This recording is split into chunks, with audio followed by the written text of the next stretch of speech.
Hi guys, Ellie in the garden, and well, today I'm starting here with my tomatoes. I just left 2 tomato plants to grow here, and they did overwinter. They were sheltered enough that they survived, and now they've actually got fruit and it's ripe. So some of it is overripe because the containers were standing here and I couldn't access them. So today we're helping these tomatoes in this little garden bed a bit more. First up, harvesting. So I think what I'm going to do is I'm just going to find a starting point, like this. Anything I can keep, I will keep. And then I'm just going to cut off any of these dead limbs or sickly looking empty vines.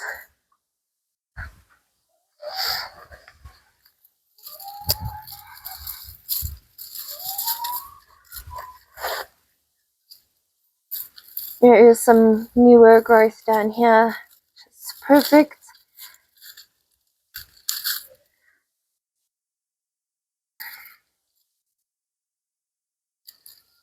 I'm going to take all the tomatoes that are even blushing off of here, just so we can put as much energy into growing the plant back as possible.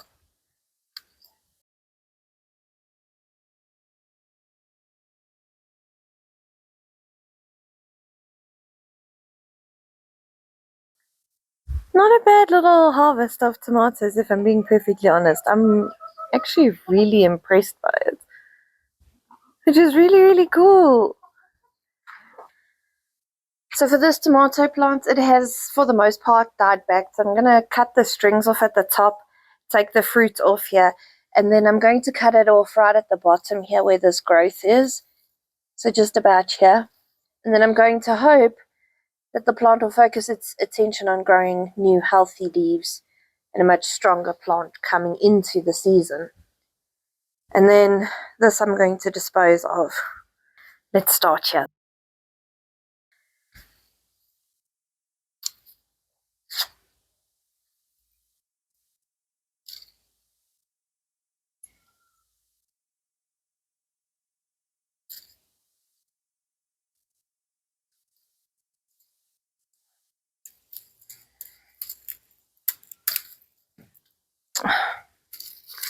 Oh well.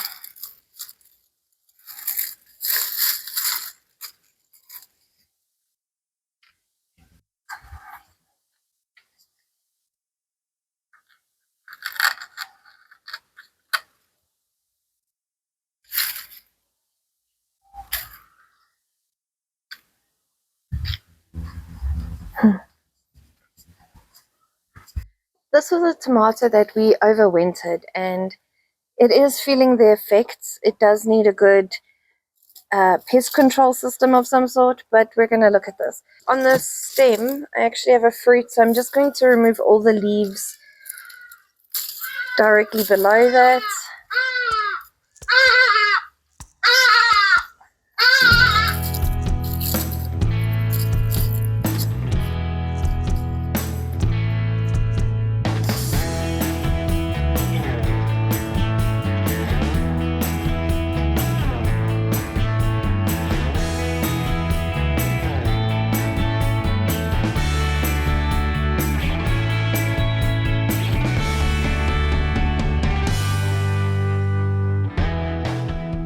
I've just taken this branch here and I've tucked it neatly up there.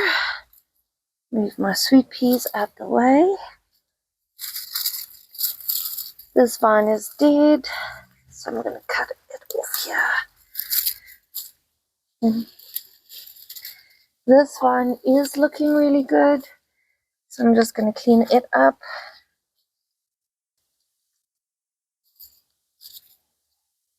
And then I guess this will be our third vine. Perfect. Let's get rid of this.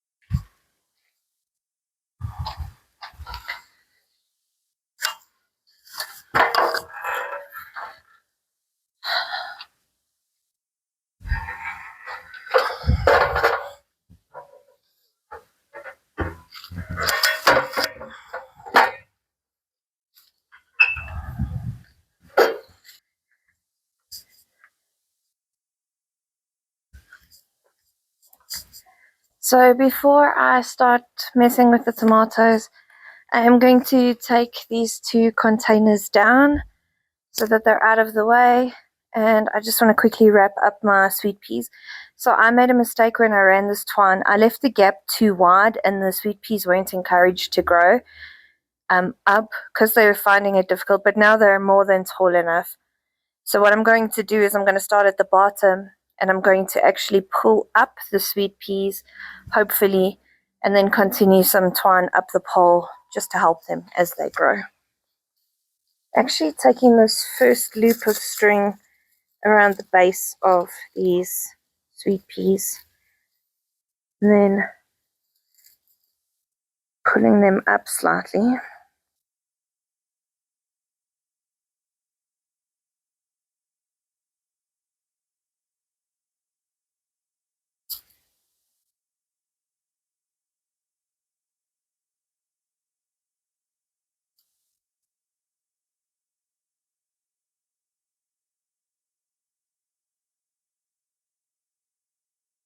Okay, I guess now we just wait and see how this works.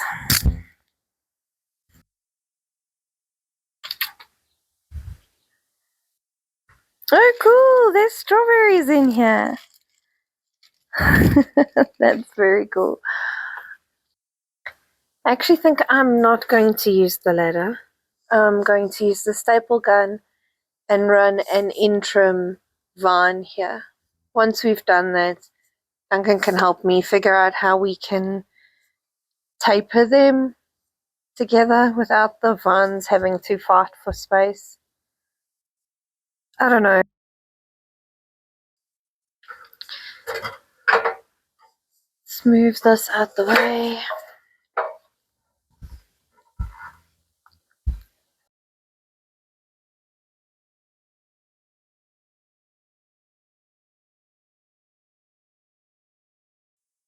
Okay, I think I'm going to try a thing.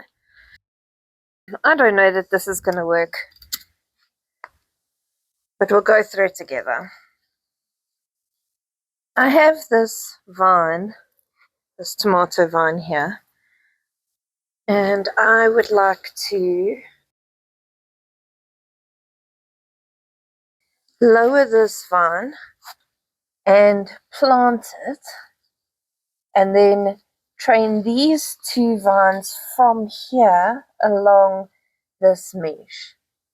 But before I do that, I want to ensure these 2 vines are on the right track going up.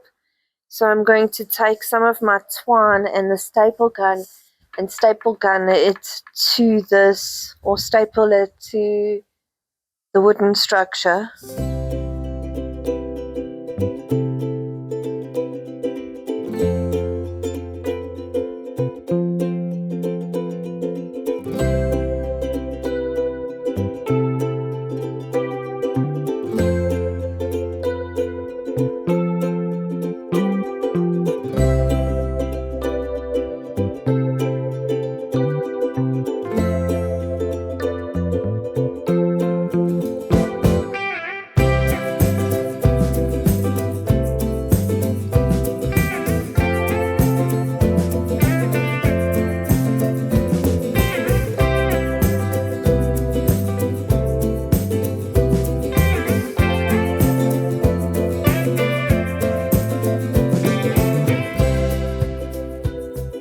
Right, so the plan for this little area in front of me is I'm going to take this vine over here and plant it somewhere here. Bearing in mind that if you look over here, I'm not 100% sure if you can see. I'm going to zoom in for you. Over here, there's actually a pipe in the ground, so I've got to be mindful where I plant this little stalk. I want to take these 2 sections and then grow them with the assistance of this mesh. Right, so for this tomato, I'm actually just going to come and dig a bit of a trench for part of this to fall into.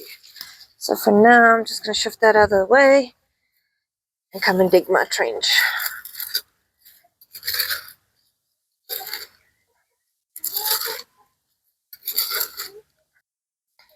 In theory, this should then, off of its stem, grow some roots and essentially strengthen this plant's access to the nutrients it needs in order to create more fruit. Like I said, it's a theory. I have not yet tried this, so this is definitely a first-time experience. I also have this little wire with me. I love this thing. It has the wire you pull through the center, take what you need, put it in its little like clip, press that down, and it cuts off a piece for you. So with this tomato, I'm just going to try and get it to go more upright. Okay. Now we do the next one.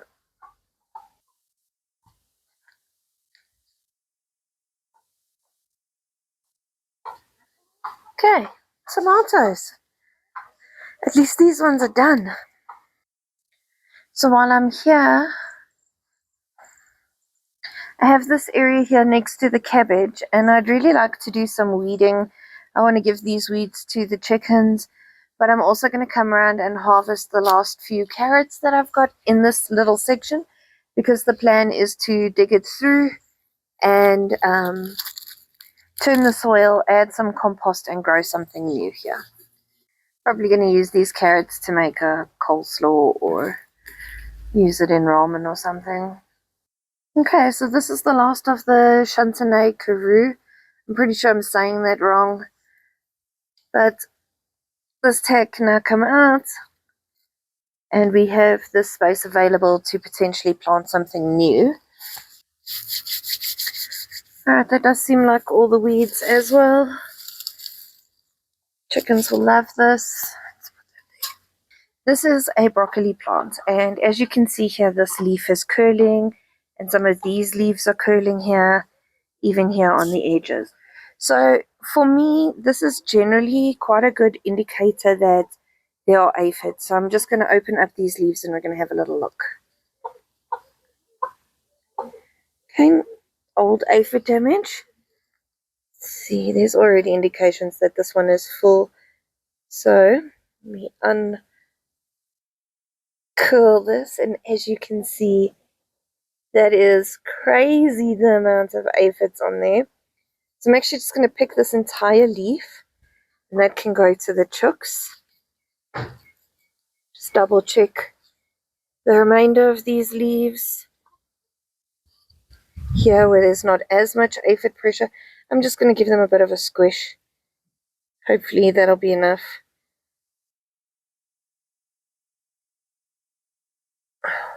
Oh no, that's horrible. Look at them all.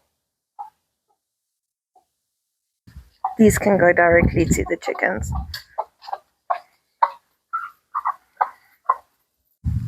Hey guys, so I just wanted to show you the progress on my broccoli.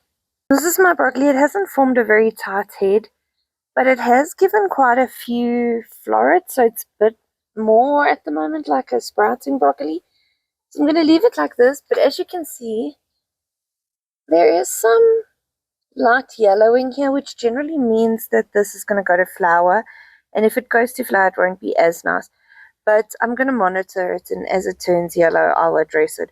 But I think for now I'm going to leave this to go a little bit longer, and then when I do come back, I'll cut it off pretty low, but I'll leave these little new growth points on and see if they amount to anything, and see if we can get a second harvest off of our container broccoli. And as you can see, my garden is starting to have these little piles of soil everywhere. I have bags of compost over here and here, as well as a wheelbarrow of compost just through that door that I want to bring in, mix up, and distribute across the garden in the hopes that we can put some organic matter back into the soil and have a more abundant season. I'm also going to come along and just take down these hanging baskets and give them a good clean while I do the other two. So here's the other basket from earlier, and here's the second one with our little strawberries, which we will harvest. I'm just going to come through and remove all the weeds out of these containers. In this little basket here, I've got some catnip. I'm not sure what this is, but it is going to flower, and I don't really want it all over the garden. So I'm just going to pull these out. As far as I know, and I could be wrong, correct me here if I am, But I think catnip is part of the mint family. So it is good to just keep it contained, because generally mints like to take over the areas that they're in. So just be mindful of that when you are growing catnip. We do obviously grow it for our cats. I have heard you can make tea out of it, but I've never actually given it a try myself. That's the catnip done. The remaining 3 baskets actually just hold strawberries, and I'm going to just try and remove the oxalis or the clovers that don't need to be in here, and maybe some of this other leaflets are in here. I really shouldn't be putting this on my nice new clean concrete slab. Oh well, we're in it already. This one actually has a few that are turning, which is nice. Soon we'll have some strawberries coming in a more consistent rate. Okay, one more. I'm actually going to pick these little strawberries, and they can be added to our jam packets. I know, our fairy fell. She normally hangs up here with the hanging baskets.